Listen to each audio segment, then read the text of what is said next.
present proposed change to parents. Okay? Their approval, at least their comment, Blended naman. are important regarding off-campus conduct Prefer na and etc. activities. Ang Number 3, consult the student government. Whether they have comments or no comments, consult them and make sure that you have proof that you have consulted the students. Why? Because they are the ones who are going to affected by these new rules of the school. Phase 3 involves drafting and legal alignment. Remember, when you come up with your rules in your school, let me reiterate. School kids need to be sure that your new rules do not violate higher laws. Okay? The spring never rises above its source. Which means, do not come up with a policy that contradicts department order. You can supplement, you can improve, you can explain, but you cannot come up with a policy that contradicts or violates a higher law. So, what are the parameters to consider in coming up with rules and regulations that deal with penal clauses or those that have penalties? Number 1, parameter, proportionality test. Does the penalty fit the crime? For example, if nahuli nyo nga yung grade 9 and grade 10 student, nahubot ko ba? Ano ang offense committed at ano ang penalty? Does it have to be the same in other schools? No. As long as it is reasonable, as long as it is proportional. Remember that the Department of Education, it is not punitive really, but reformatory. Okay? Kaya what is the penalty that is sufficient in order to reform the child for the acts committed? Number 2, the double jeopardy check. Ensure that administrative school penalties do not interfere or replace potential criminal proceedings for grave offenses. Make sure na wala siyang nauulit. Halimbawa, meron nang pinapatupad. Na ganong polisiya. Huwag mo nang ulitin kung magkukos ng double jeopardy. Government man. Now, for example, I was mentioning this earlier. Then I'm quite sure that all of you already know the decision. But just to make sure that as between two conflicting rules and policies, I just want to make a review that school principals like you at least know the crucial distinctions between memorandum and order. Well, to make it more simple again for you, my dear principals, the delegate order is the rule, and the delegate memorandum is usually instruction. So why is it important to know this?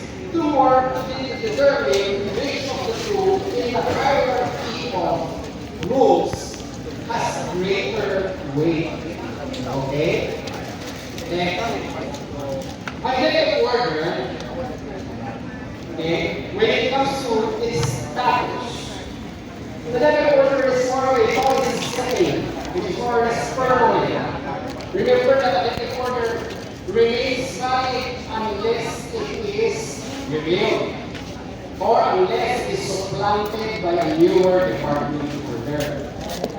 On the other hand, the delegate memorandum, because it is merely instructional, it is a directive and it is transitory, meaning not permanent, transitory.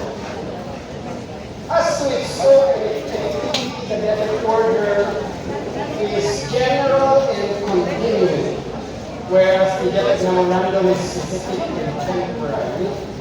As to procedure, the order modifies or creates, while the memorandum guides administration. Okay? As to the lifetime, the delegate order remains effective until revoked, and the memorandum is valid only until clarifications, deadlines, or specific instructions are needed. For example, as on the last signed convention issued to a memorandum. Does it have to be created in order? No, because it's not permanent. One convention, next convention, iba na naman. But if it's a definite order, it's more permanent in nature. So well, I know that I'm already perfect, but I just want to make sure that you can distinguish the two so that we will be able in the balancing or to determine the distinction of which is the clear way. Ano ba dapat i-consider in case there is conflict between an order and a memorandum? Okay? Of course, the purpose here is quite obvious. Now, going back to the procedures in the handbook, define the offense. Okay? This is where some of you might go wrong. Why? It is very important to classify the offenses very carefully. Okay? Define the offense, classify them, whether they are simple, serious, less serious, grave, whatever it is, consider them. Make the delineation and make the delineation clear. Ano lang ba ang mga simple offenses, serious offenses, grave offenses? Next, I'll show you example provision. For example, as to confiscation. Make a rule of confiscation. Assuming it's not clear. Most handbooks that I see allow confiscation, but do not make a distinction as what is to be confiscated and what is not to be confiscated. Second, it's not clear whether which confiscated items are to be returned or those that are not to be returned. Okay? The rule is simple. The guidance shall be surrendered to the guidance officer or period of not seen in 2 days. Release to the parent, guardian, family, and mandatory disciplinary hearing and for the child protection management. Now, here ko, pag ipinagbabawal ng batas, huwag ibalik. Pag hindi naman ipinagbabawal ng batas, ibalik. Okay? Phone. You can confiscate a phone, but you cannot open the phone. Yan ang mga simple the simple instructions. For example, pag kailangan ng makita na estudyante na may hawak ng pornographic material, what will the teacher do? First thing the teacher will do, read, evaluate. Okay? Because how do you know if it's pornographic or not? Next, what will you do? What will the teacher do? Share with the principal. So the principal will also know and will be able to appreciate whether it is pornographic or not. Okay? Then, and only then will you be able to decide whether to return it. Because if it is pornographic or not, why you return? You want to buy it. But how do you know if it is pornographic or not? Is a woman, for example, who is immediately dressed, immediately pornographic?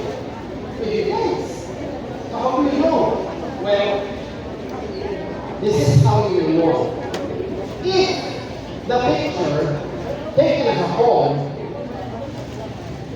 does not have any relevance as to art, history, religion, politics, or anything of that matter, then it is taken.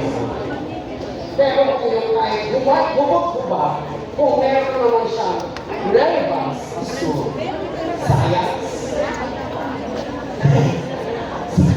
katawan ng principal, science, anatomy, biology, does it have any relevance to physics?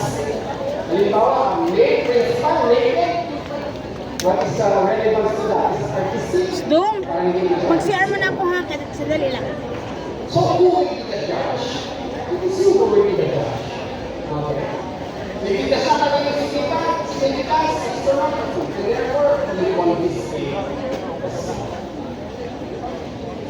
Okay, defining the process. Why is it important to define the process? Because the parents should be aware of what they can and cannot do. What the school will follow. Number 1, notice. Number 2, hearing. Okay? And all these procedures that have to be indicated so that the investigation, prosecution, and explained in an orderly manner. That is how you can be assured that your handbook, when it comes to discipline, is properly provided for your stakeholders.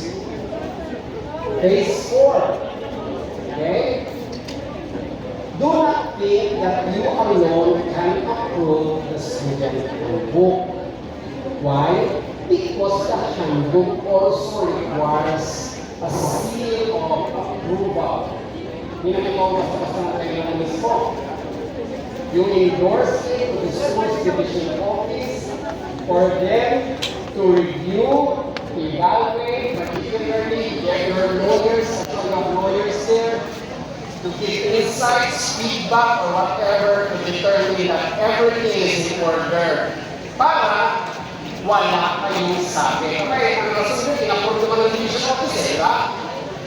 So always, relate to the division office para ngayon kayo sisipin. Huwag niyo aaprobahan by yourself. And when the division returns it without objection, kasi sinakamat na sila review, the school head then issues a school memorandum officially adopting the new handbook for the upcoming school year 2026-2027. Ganun lang kagaya. And the final step is the dissemination. Am I pronouncing it correctly? Dissemination.